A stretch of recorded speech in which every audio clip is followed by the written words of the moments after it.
What is up, everybody? Welcome back to the channel. It's always a huge thanks for coming back. We really appreciate you. So first things first, sorry about the last couple of weeks of not uploading a video.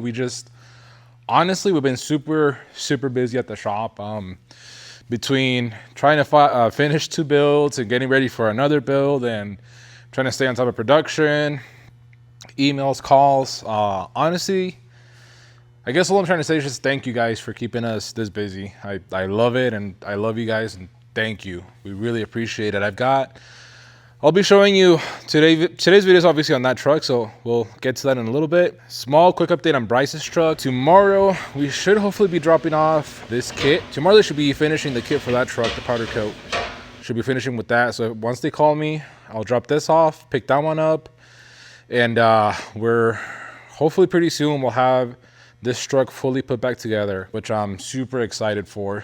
I'm not sure if I mentioned this already, but we went with the different style bag on this thing, which in turn made me have to redesign the truss as well as this crossmember slash bag mount slash track bar bracket. And one of the goals that I had with redesigning those parts is that I wanted to make them as strong as possible, beefier, and kind of fix all the little things that I didn't like about the first version, which is what we did here. I'm not going to talk about it too much, but I'm really happy with the way that it's looking. The bags too, by going with those bags, we gained, I believe, at least 4 inches of travel, maybe 5. Can't remember off the top of my head, but it's substantial. Again, a much better looking bag. I always kind of thought those bags more or less look like helper bags, you know, that you put on your leaf springs. These things look like freaking semi bags, which is a very similar, you know, bag to what a semi would have, just a little bit smaller. And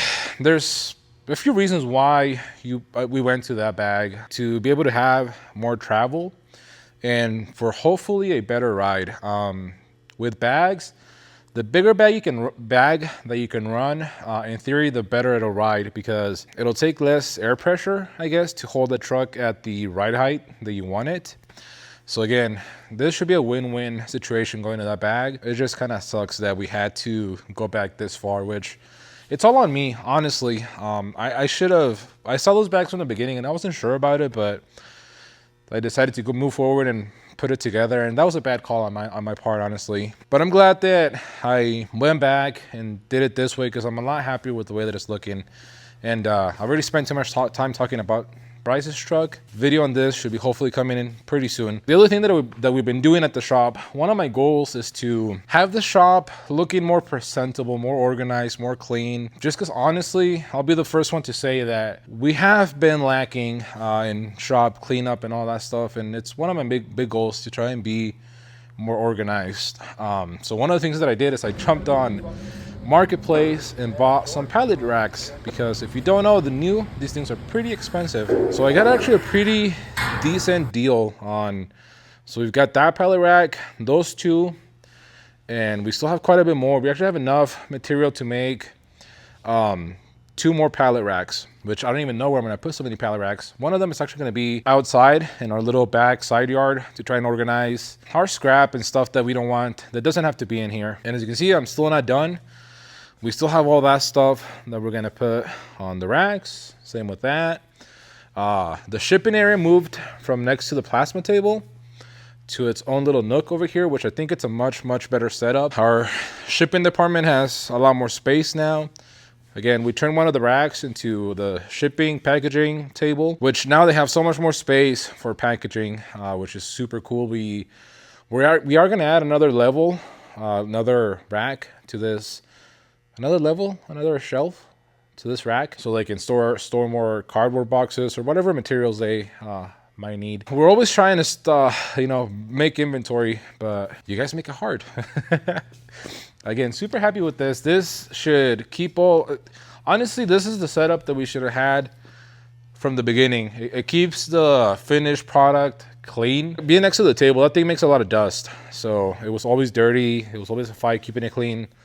Right here is a much better setup for the shipping station department. In the old, where the shipping area used to be right here. This is gonna be material storage now. I just need to figure out what I'm gonna do because I need racks. So I'm gonna see if I can make something with this work to where we can store the material on one of those racks. Because otherwise I'm gonna have to make my own racks because it sucks working like this. Like imagine that you gotta get something from down there, like that very last one.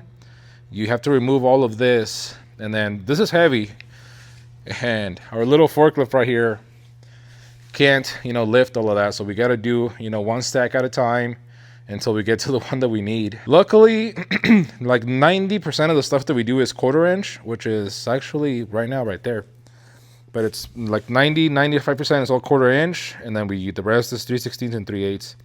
So the rest of that stuff, we take it out like maybe once a month, if that. But still, the times that we do need it, I would love for it. Even from going from 3/16 to 3/8 to 1/4 inch, I want that to be as seamless as possible. So if we can't get one of these racks to work, we'll make our own. But yeah, for the most part, those are most of the changes. Really trying to clean up the shop. So a lot of the stuff that you see on pallets just laying on the floor will hopefully eventually end up on one of these racks, just so that the shop is a little bit more organized. Now with this truck, I had recorded pretty much everything that we've done to this truck up to this point, but I was kind of trying to go back to the GoPro just to make it easier to, you know, to place you know, places and stuff like that, and not have to fill up the memory on the phone. Turns out that every single shot that I filmed with that thing got corrupted, so that GoPro's in the trash now. Luckily, you guys have seen us do swaps plenty of times. Got this truck in full UFO mode right now, completely stripped.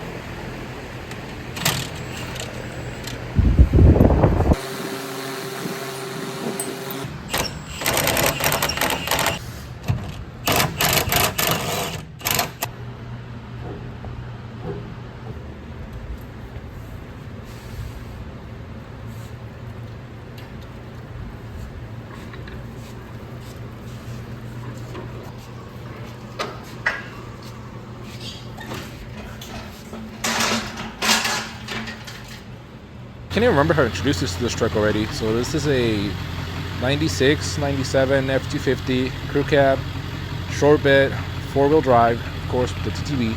This thing's actually pretty high mileage. It's like 350 or something like that, which I believe that up to date, it's the highest mileage truck that we've had in this shop, which I know it's not anything crazy. Most of the trucks that we get are like around 200,000 in that range. But beautiful truck, honestly. For its age, it's in really good shape. I mean, I know you guys can't see anything, it's super dark, other than got a little ding there and there. But luckily, as it seems to be with a lot of these trucks, I'm the first stop in their rebuild process, which it's always so cool. And honestly, it's the way that I would do it too. You know, get the suspension, get the performance stuff done first, and then make it pretty. At least that's the way that I like doing it. This truck is going to be getting our front 4-7 kit, our rear OA Plus leaf spring hanger kit, our radius arms, a really nice set of Fox shocks, a 4-inch Skyjacker spring, sorry. So this truck's going to ride super nice. It's going to look really nice. It's going to be rolling on 37s. So we've got some Toyo Open Country RT Trail 37 12.5 R17. I cannot wait to see these tires on this truck. I think it's gonna look beautiful. It's really gonna suit it. Tomorrow we should be getting its kit back from powder coat. They got delayed a little bit, but we should be getting the kit back from powder coat to start installing everything and putting everything back together. Now, another thing that I did with this truck that I haven't done before, but I really been wanting to do, is Hydroboost. So the customer said that he really needed to have Hydroboost, and I was all in for it. I've been really wanting to play around with this setup, and I've actually had a Hydroboost setup. I mean, if you guys have been with the channel for a while, you'll probably remember when I said that I bought it. This is back when I was still in my garage, actually, and it's just been sitting on a shelf because, like I said, I've been super busy. But we finally have one sitting in a truck, and so far up to this point, it's been pretty easy. Honestly, the hardest part has been having to get under the dash, because one, with the truck being on the lift, we can't open the door much more than that before we hit the lift. So I can't really you know, squeeze myself in there. And again, I had all this recorded on that damn GoPro, but I basically had to lay belly up and get under the dash. I tell you what, it was not fun. It was not fun at all, but it wasn't hard. To take the Hydroboost off is just 4 nuts under the dash. I believe they're like M13 or something like that.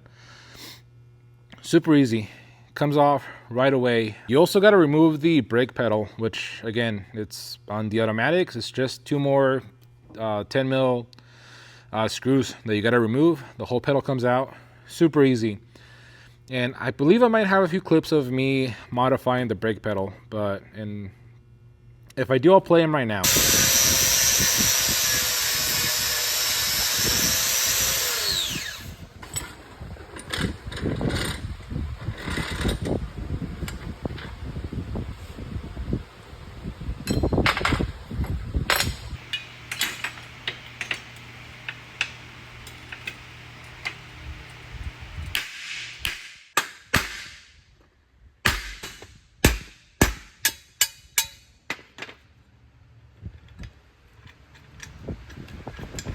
Alrighty guys, so we are at a part of this Hydroboost swap that apparently is pretty important, and that's relocating this pin. So let me show you. What we did is grind flush the weld that was holding this pin in. We punched it out, drive it through with just a bolt, and then we used a socket on the bottom side so that we wouldn't deform the pedal.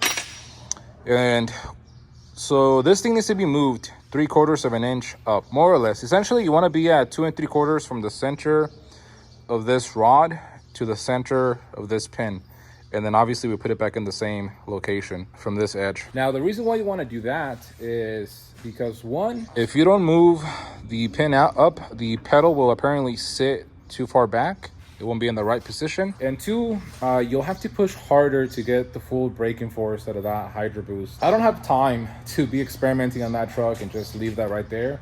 It's easy enough to remove the pedal, at least on an automatic. I've heard that it's harder on a manual. And it's, like I said, it's pretty easy. So now what we're gonna do is drill a 9/16 hole, put this back in there, plug weld it from the back like it was from the factory. We're gonna also fill in this hole to make sure that it's all nice and solid, and we'll go ahead and reinstall it under the truck. And like I said, it's super easy to remove this pedal assembly. These 4 main bolts are already going to be out because you got to remove your vacuum booster, and then you're going to have 2 more screws up here that are an M10 socket in there, and that's it. Just 6 bolts and it's out, and 4 of them you're already going to have them out because of the booster anyway, so you're more than halfway there. I'm going to go ahead, get this in the right place. And then at this point, we're pretty much ready to reassemble everything and hopefully be done with the booster now. I'm waiting on a couple brake lines that I'm hoping, well, actually, no, never mind, not brake lines. The hydraulic, the fluid lines, I guess, that are gonna go from the pump to the booster, and then the one that goes from the booster to the gearbox, or whatever direction they are. But those 2 lines, we're waiting on those. I'll talk more about that when we get to that place. Right now I'm gonna finish this. All right guys, so we've got this pedal ready to go. We've got the pin and what should hopefully be the correct orientation. It would suck if I welded it on the wrong side, but now it's gonna be the fun part. We're gonna climb back under that dash, get this installed so we can get the Hydroboost installed and start figuring out the lines, because I believe that we're gonna have to make a few new brake lines, or we'll see, but that's what it's looking like. So let's get under there. But that was super easy. Reinstalling it was a little bit harder, but again, nothing crazy. And thus far, I've been trying to use OEM lines to get this done. Hopefully it works. And I'll go over what we're using here in a little bit for lines. As far as the Hydroboost, this unit actually came out of an F53 motorhome, so RV chassis. The reason why we use that Hydroboost is because that one actually still has the same bolt pattern on the firewall as the OBS trucks, or like the F Super Duty Hydroboost. That was a really popular unit to use, except that they don't make that one anymore. At least not for the F Super Duties. The F53 motorhome Hydroboost fits. That's what that is. No modifications, nothing at all. It fits right in place. For the master cylinder, I actually got one that was meant for a 2008 F250, and that's just simply because those are the axles that we're using. So I want to see how it pairs with that. It is quite a bit different. I believe the OBS master cylinders, they're 1.25 inch, if I remember correctly. Yeah, this thing's 1.5 inch, which a lot more volume for the disc brakes and everything, so it should perform a lot better. I am really excited to kind of see how everything's gonna feel, because we've done plenty of these swaps at this point, and I've never felt that they needed Hydroboost. Just going to the newer, bigger brakes, it was an upgrade enough for me, but I hear nothing but good things about going to Hydroboost, so I am really excited to try it out and see how I'm gonna like it, especially because this is all off-the-shelf parts so far that we've used, so pretty cost efficient and pretty easy. So yeah, now a few of the lines that we're using are, so these are the two main lines that we're using. There's gonna be three hydraulic lines, I guess, power steering fluid lines that you gotta use to get the Hydroboost to work. And these two here are what I'm using. So I'll leave you at least those part numbers. And what these things are the lines that an F Super Duty would use on its Hydroboost. And so far it looks like they're working. So we've got our first line. I can't remember at this moment if this is the pressure line or the return line, or man, there's three lines. I'm guessing there's a feed, a return, and the fuck's the other one? Because one goes from the power steering pump to the Hydroboost, which I'm guessing that's the feed. That's the high pressure. And then the other one goes from the Hydroboost to the gearbox, which that should also be high pressure, right? Because it's powering the gearbox.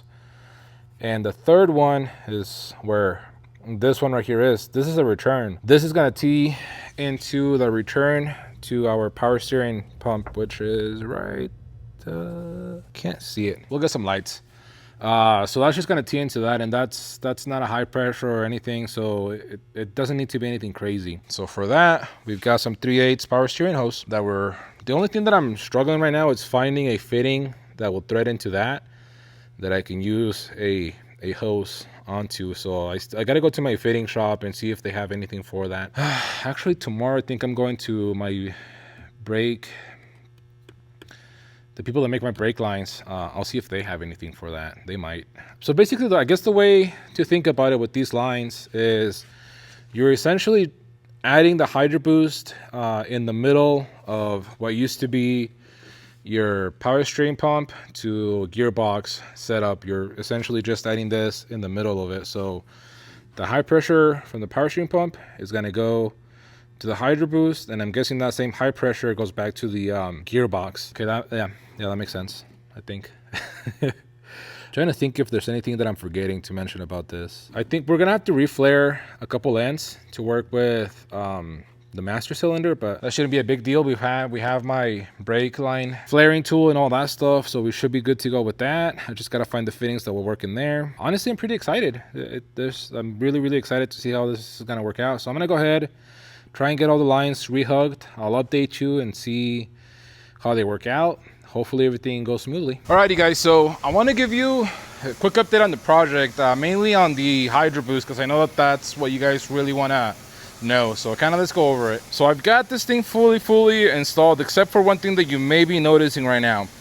We still have the OBS master cylinder on this thing, and that's because the Super Duty master cylinder, I believe, doesn't fit. So the 08 master cylinder that I have gotten, it's just not gonna work. It's too different. It doesn't have the correct plugs for like the low level sensor and all that stuff. I figured that I would run the F Super Duty master cylinder, but that thing has a wider, I believe, bolt pattern for these two little studs.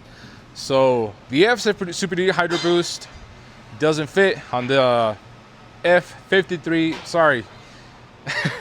The F Super Duty master cylinder does not fit on the F53 Hydroboost. The OBS one does though. So what I did is I figured that I would order the F53 master cylinder and have that work. The thing is that they sent me the wrong one, I'm pretty sure, because that one also didn't fit there. But you would think that, you know, being the correct one, it would fit. So I went ahead and ordered it from a different website. Hopefully that one will work. And the reason why I'm trying to run the new master cylinder is because those, like I said, have a larger bore in them, so they should be able to feed more fluid to the calipers. Now this setup will work. It should run just fine, and it should still be a good upgrade in braking performance. The only thing is that I kind of wanted to do this all as best as I could, and this little weird looking fitting is what a lot of people call your proportioning valve. That's not actually what it is. I forget what the actual name is, but it essentially limits the fluid, I guess you could say, to the rear drum brakes. Now, with these things being disc brakes all around, it requires a different fitting, which honestly is just a straight through fitting, is what I discovered. At least that's what it seems like, this thing. The one that we took off the OBS of that master cylinder actually did have something there kind of obstructing the fluid. This is just a straight hole all the way through. So we swapped it out. We'll see how it works. Again, like I said, if that other master cylinder shows up and it fits, we will swap it out and run that one. So that's the deal with the master cylinder. Again, I'll update you probably either in the next video or whatnot if we keep this one, or if the F53 master cylinder will work. Super cool that this all was able to work. The only thing is that I'm pretty sure I'm going to swap out this line right here, which is, I believe this one is the one that goes down to the gearbox. And that's because our customer wants to go with an 05 Plus gearbox from PSC, actually, which great boxes. So once that comes in, we might have to switch out that fitting, because I believe that's the one that we got to swap out when we do the gearbox change. Now, the return line, what I did is, as you can see, I've got a couple different fittings, and I'll show you in a little bit exactly what it is that I bought. But we got these fittings. So we've got, I believe this was a 5/16/24, I want to say, O-ring fitting to a -6 AN, and this is so it's a -6 AN 90 barb hose fitting with just some power steering line, 3/8 line hose clamped. And let's turn on the flat, and we have it teed right there. You'll see that teed into the return on the pump. Again, that was super easy, and I think it looks pretty clean. I'm pretty happy with the way that it's all turning out. And the best part so far about this Hydroboost swap is that all of these parts are off-the-shelf parts. The hardest thing to find, honestly, was that fitting, which, let me see if I can find it on my mess that I have over here. Okay, so never mind. I thought that I had ordered multiple of that O-ring fitting to -6 AM, but I only ordered one. What I got multiples of were all of these other ones to see what I would like best. And what I ended up doing is that, like I said, that 90 for the with the barb for the hose. I also got a couple other ones that look like this. But that one that we ended up going with was my favorite for sure. Super cheap to do this whole setup. I'm pretty sure that even with if the correct master cylinder comes in, we're still, I think, under $500 for this whole setup. I might be wrong. I'll add all this up while we're getting the video ready to post, but I'm pretty sure it's all under $500, which is not that bad at all. And like I said, obviously the truck is not yet ready to take out on the test drive, but on the next video, we should be putting all those suspension back on this thing and taking it for a test drive. And I'm super excited because if this thing works as good as everyone says that it does, I'll bring my truck in and swap this onto that truck, because originally this setup was meant for my truck. So I'm really excited to try it out and see how it works out. But yeah, guys, hopefully you liked the video. Let me know if there's anything else that I missed that you want me to go over on the next video, because again, we're part 2 is coming pretty soon. So yeah, let me know. Leave me a comment, leave a like. Don't forget to subscribe, because as you can see, we have a lot coming. This is going to be, I'm really excited to drive this truck. I mean, 37s, Skyjacker springs, 2017 plus rear leaves, Fox shocks, Hydroboost.